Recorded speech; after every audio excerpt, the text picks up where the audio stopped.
और मैं फौज में ज्वाइन किया था मैंने 2015 में। 2011 में मैंने एंट्री किया था, लेकिन मेरी ट्रेनिंग हुई थी 4 साल के बाद और मैं एज ए लेफ्टिनेंट कमीशन हुई थी 2015 में। उसके बाद मैं मेजर बन गई थी और अभी मैं प्रेजेंटली मुंबई में पोस्टेड हूँ एक ट्राई सर्विसेज टीम के साथ, जो कि सर्कम नेविगेशन करने का प्लान कर रही है। और अभी हम उसी के तहत, उसी सर्कम नेविगेशन की ट्रेनिंग के तहत एक छोटा सा एक्सपीडिशन करके सक्सेसफुली इंडिया वापस आए हैं, जो मुंबई से लेके सेशल्स और सेशल्स से वापस मुंबई तक का एक 3600 नॉटिकल माइल्स यानी अराउंड 6,500 किलोमीटर का जो सफ़र था, वो हमने एक इंडिया में, जो इंडिया में ही बनी हुई बोट है, इंडियन आर्मी सेलिंग वेसल त्रिवेणी के ऊपर तय किया है हमारी एक टीम ने, और जिसको कंप्लीट करने के लिए हमें 55 दिन लगे हैं। अप्रॉक्सीमेटली 26 दिन जो थे वो हमें जाने में लगे और वापस आने में लगे। इस जर्नी के दौरान हमने काफ़ी वेदर से, यानी कि प्रकृति के साथ, हम कहते हैं ना खेल खेला है, वही खेल खेला है हमने उस बोट पे। ये बोट जो है वो बिल्कुल हवा के ऊपर चलती है, ना कोई इंजन है बट वो हम चला नहीं पाते क्योंकि हमारे पास फ्यूल नहीं होता है और हमारे पास जो बिजली की सप्लाई नहीं है, फ्यूल बहुत कम है, हम दुनिया के सभी नेटवर्क से बहुत दूर हैं, कोई इंटरनेट कनेक्टिविटी नहीं है, हम घर पे बात नहीं कर पाते, हमें दुनियादारी से एकदम, कह लीजिए कि आप अलग हो, समुंदर के बहुत बीचों बीच हो और कह लीजिए कि जमीन जो है वो हमें दूर दूर तक कहीं नहीं दिखाई देती। जमीन छोड़िए, कोई और जहाज भी कभी कभी 4-5 दिन तक कोई नहीं दिखाई देता। आप सिर्फ 6 जो लड़कियां हैं उस बोट पे अकेली उस प्रकृति की बाधाओं को पार करते हुए ये सफर तय करके आई हैं। तो जिस तरीके से आपने बताया कि अभी पहली बार आपने सफर किया, कितने दिनों का था वो? ये सफर पूरा जो है 55 दिन का था, मतलब हमें लगे 26 दिन जाने में लगे और फिर वहां पे हम 3 दिन रुके थे, क्योंकि हमारी बोट बहुत छोटी है, उसमें आप कुछ ही दिनों का सामान लेके जा सकते हो, इससे ज्यादा नहीं। ये सिर्फ 56 फुट की है, तो आप सोच लीजिए कि अप्रोक्सीमेटली अपने घर के 2 कमरों जितनी है, जिसमें हमारा सारा रहने का, खाने का, पीने का सब कुछ जो है उसी के अंदर है। तो जिस तरीके से आपने बताया कि रात भी लगी, दिन भी लगा और उसमें कोई लाइट की प्रावधान नहीं था, तो बहुत सारी समस्याएं होगी, तो रात्रि के समय में कैसे उसमें आपने काम किया? 24/7 चलते रहते हैं। लाइट है बट वो सोलर पावर से जैसे चार्ज होती है, तो जितना दिन में आपने चार्ज किया है वो उतना ही आप रात में यूज कर सकते हो।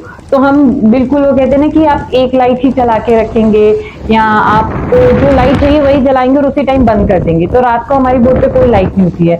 जो एक सी रूल्स होते हैं कि जब आप समुद्र में निकले तो आपकी बोट पे ये लाइट जलनी ही चाहिए, सिर्फ वही लाइट जलती है और कोई लाइट नहीं चलती। हमारी बोट में कोई फैन नहीं, कोई एसी नहीं है, ऐसा कुछ प्रावधान नहीं है कि जिससे हम बिजली यूज भी कर सके। तो जो कंडीशन है आपको उसी में जीना है। तो इसको बनाने में लगभग कितना बजट लगा इस आपको? कुछ बजट तो सरकार ने बनवाई है, तो ऑब्वियसली बजट का हमें क्लियर कट नहीं पता है, बट ये करोड़ों का प्रोजेक्ट था। आई थिंक 6 से 7 करोड़ का प्रोजेक्ट था। बनाने में कितना समय लगा? बनाने में समय इसको लगा 1.5 साल, मतलब 2022 में इसका प्रोजेक्ट शुरू हुआ था, 2024 में जाके खत्म हुआ है, तो 1.5 साल से 2 साल के समय लगा है। तो जिस समय आप लोग सेलिंग कर रहे थे उसमें जो हवा का विंड प्रेशर नहीं था, उसमें कैसे सर्वाइव किया? तो हमने जब सेल कर रहे थे तो हमने दोनों तरह के कह लीजिए कि वेदर देखे। जब हमारे पास बिल्कुल हवा नहीं थी तो आप कुछ नहीं कर सकते, वो आपके पेशेंस का टेस्ट है। तो हम 2 दिन आप कह लीजिए कि एक ही जगह पे रुके हुए थे। हम थोड़ा ऐसे जैसे रेंगता हुआ कोई जानवर होता है वैसे हमारी बोट चल रही थी, तो 2 दिन हम एक ही पोजीशन पे अटके हुए हैं, आगे नहीं बढ़ पा रहे हैं। लेकिन आप कुछ नहीं कर सकते, आपको वैसे ही रहना है। और तब धूप भी बहुत ज्यादा थी, आपको गर्मी भी बहुत ज्यादा लग रही थी। और आते समय हमें बिल्कुल उल्टा मिला। आते समय हमें 50 किलोमीटर की स्पीड पे चलती हुई विंड्स मिले और जो लहरें थी वो 5-5 मीटर की मिली। तो आपने शायद सुना भी होगा कि मई एंड में और जून स्टार्टिंग में हमारे जो वेस्ट कोस्ट है इंडिया का, कर्नाटका, केरला और मुंबई के कोस्ट में बहुत ज्यादा मानसून के रेड अलर्ट्स थे और जो वहां पे एक साइक्लोनिक एरिया डेवलप हुआ था, जिसकी वजह से तूफानी संदेश दिए जा रहे थे। तो काफी वो तूफान भी हमने फेस किया है। तो हमने दोनों तरह की चीजें, पेशेंस भी हमारे टेस्ट हुए हैं, एंड्योरेंस भी हमारी टेस्ट हुई है और हम वो दोनों चीजों को पार करके पहुंचे। अभी लगभग जो आपने यात्रा की सेलिंग की वो इस टेस्टिंग पीरियड के दौरान की या कोई एक आपका प्रोजेक्ट थी? तो ये एक हमारा खुद का टेस्ट था क्योंकि हमें इसके बाद जाना है हमारे दूसरे ओशंस में। ये तो इंडियन ओशन में ही हमने सेलिंग किया बेसिकली, इसके बाद हम जाएंगे सदर्न ओशन में, पैसिफिक ओशन में। जो हमारा जो मेन एम है कि हम पूरी दुनिया का चक्कर लगाएंगे, तो उसमें हम डिफरेंट डिफरेंट ओशंस में जाएंगे। तो हम देखना चाहते थे, अपने आप को टेस्ट करना चाहते थे कि क्या हम वहाँ जाने के लिए रेडी हैं, क्योंकि सदर्न ओशन में जो नॉर्मल वेदर पैटर्न रहता है उसमें 30 से लेके 50 किलोमीटर की हवा जो है वो नॉर्मल रहती है, 50 से ऊपर जाती है तो तूफान होता है। तो क्या हम उस संघर्ष को करने के लिए तैयार हैं? तो जैसा वाक्य जो आपके साथ हुआ उस यात्रा के दौरान जो हमारी सेलिंग कह लीजिए कि सेलिंग वालों के लिए एक बहुत बड़ी जो चीज होती है इक्वेटर क्रॉस करना।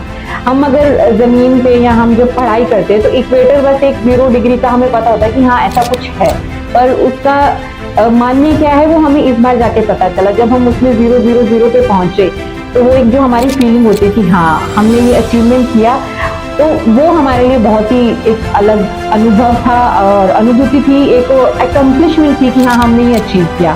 तो जब हम इक्वेटर क्रॉस करते तो हमारी बहुत सारी वो होती हैं कि आप हमें ये करना है।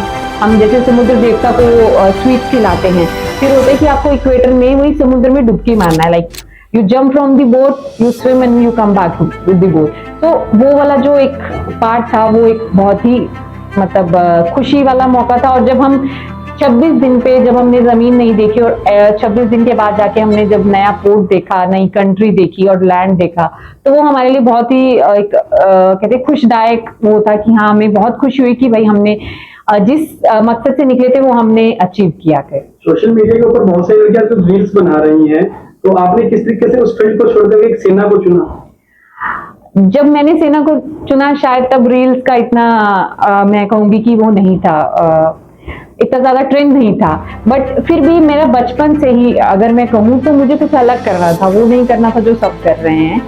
तो शायद उसी चलते हुए मतलब मैं सेना में भर्ती भी हुई। कहाँ से मिली सेना की? सेना की प्रेरणा मैं कहूंगी कि मैं हर जगह एग्जाम दे रही थी कि मैं तो ये भी कर सकती हूँ, ये भी कर सकती हूँ, बस जहाँ पे अपॉर्चुनिटी मिली वहां पे मेरे, और सेना में अगर आपको सेवा करने का मौका मिले तो कौन छोड़ेगा, तो बस मुझे अपॉर्चुनिटी मिली और मैंने ग्रैब कर ली, बस वही था। और हाँ, जिन्होंने मुझे कह लीजिए कि पर्टिकुलरली एग्जाम के बारे में बताया वो मेरे पापा के एक फ्रेंड थे, जिन्होंने पापा को पुश किया और पापा ने मुझे इसके लिए एग्जाम के लिए वो किया। आपके साथ की जो सेक्टर है इसमें बहुत सारी लड़कियां हैं, तो उनके लिए कुछ संदेश देना चाहेंगे कि भारतीय सेना को क्यों ज्वाइन करना चाहिए? मैं बिल्कुल भारतीय सेना में रह के मतलब मैं जिस फील्ड में गई हूँ, अभी मैं जो कर रही हूँ वो नहीं है जो मैं अपने काम करने के लिए गई हूँ, ये मुझे अलग से अपॉर्चुनिटी दी है भारतीय सेना ने। इसके अलावा मतलब भारतीय सेना में आप जा रहे हो, सबसे पहले आप अपने देश की सेवा कर रहे हो और आपके अंदर एक अलग जज्बा जागता है जब आप देश की सेवा करने के लिए और वो वर्दी पहनते हो। तो एक यूनिफॉर्म का पहनने का, आप कितने भी अच्छे कपड़े पहन लो बट जो आप एक वर्दी पहनकर दिखते हो वो एक अलग एहसास होता है, आपको एक बहुत ही अपने आप के ऊपर प्राउड फील होता है। और इसके साथ साथ आर्मी में आके आप सिर्फ इसी फील्ड में नहीं, फौज का काम ही नहीं, आपको और अलग बहुत सारी अपॉर्चुनिटीज भी मिलती है, जैसे मुझे मिली है सेलिंग करने के लिए, ऐसे बहुत सारी एडवेंचर एक्टिविटीज। और अभी तो आप देख रहे होंगे कि भारतीय जो सैनिक हैं वो खेल के मैदान में भी बहुत आगे बढ़ रहे हैं। तो अगर आप खेल में भी अच्छे हो, आप खेल में भी आगे जाना चाहते हो और आप फौज भी ज्वाइन करते हो तो आपको दोनों का मौका फौज देती है।